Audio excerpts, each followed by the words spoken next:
बेसी झरेको नमस्ते हजुर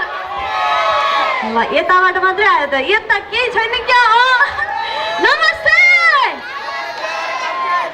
सन्चै हुनुहुन्छ त केही सन्चै हुनुहुन्न क्या हो सन्चै हुनुहुन्छ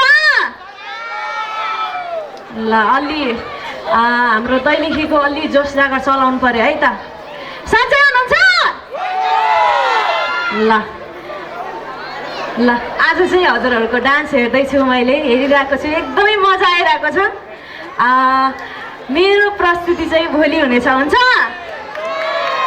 ल सबैजना आउनुपर्छ है त यसो गरौँ यसो छोराहरू छैन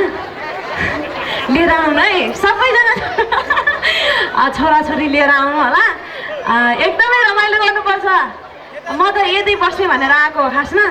एकदमै तयारीसँग आउनु होला भोलि चाहिँ आजलाई चाहिँ यति नै है त हुन्छ